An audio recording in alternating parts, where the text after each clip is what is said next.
علی بن ربیہ کہتے ہیں، تابعی ہیں، وہ کہتے ہیں کہ میں سیدنا علی رضی اللہ تعالی عنہ کے ساتھ تھا ان کے زمانے خلافت میں،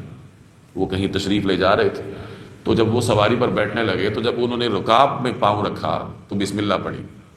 اور پھر جب سواری پر بیٹھ گئے اطمینان کے ساتھ جب تشریف فرما ہوئے تو انہوں نے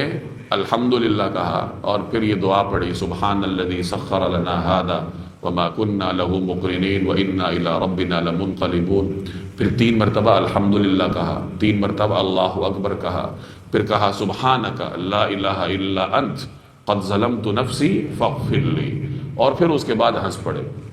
تو علی بن ربیہ کہتے ہیں میں نے پوچھا امیر المومنین آپ ہنسے ہیں، ہنسنے کی کیا وجہ ہے؟ تو وہ فرمانے لگے کہ میں نے رسول اللہ صلی اللہ علیہ وسلم کو ایسے ہی کرتے دیکھا، آپ علیہ الصلوۃ والسلام جب سواری پر سوار ہونے لگے تو رکاب میں قدم مبارک رکھا تو آپ نے بسم اللہ پڑھی، پھر جب آپ سواری پر تشریف فرما ہوئے تو آپ نے الحمدللہ پڑھا، پھر سبحان الذی سخر لنا ھذا وما كنا له مقرنین وانا الى ربنا لمنقلبون پڑھا، پھر 3 مرتبہ الحمدللہ پڑھا، 3 مرتبہ اللہ اکبر پڑھا، اور پھر یہ دعا پڑھی کہ سبحانک لا الہ الا انت قد ظلمت نفسی فاغفر لی، اور اس کے بعد ہنس پڑے، اور پھر مجھے دیکھ کے ارشاد فرمانے لگے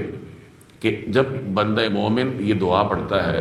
تو اللہ تعالیٰ اس کو دیکھ کے ہنس دیتا ہے، اللہ خوش ہوتا ہے کہ میرا بندہ یہ جانتا ہے کہ میرے سوا کوئی گناہ معاف کرنے والا نہیں ہے، اس لیے وہ مجھ ہی سے مغفرت مانگتا ہے۔ تو ایک بندہ جب یہ پڑھتا ہے سواری پر سوار ہو کر تو اللہ اس کو دیکھ کے خوش ہوتا ہے۔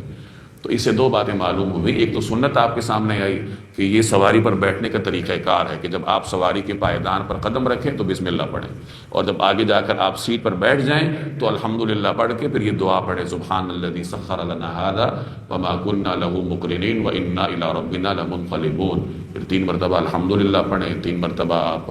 اللہ اکبر پڑھیں، اس کے بعد یہ پڑھ لیں سبحانک لا الہ الا انت قد ظلمت نفسی فاغفر لی، اللہ میں نے اپنے اوپر ظلم کیا، آپ میری مغفرت فرمائیے۔ اب اس میں نعمت کا اظہار بھی ہے، نعمت پر شکرانہ بھی ہے، اپنے گناہوں کا اقرار اور مغفرت کی درخواست بھی ہے، اور دعا ایسی ہے کہ جس میں آخرت کی یاد بھی، وَإِنَّا إِلَىٰ رَبِّنَا لَمُنْقَلِبُونَ، ہم نے اپنے رب کی طرف لوٹ کے جانا ہے۔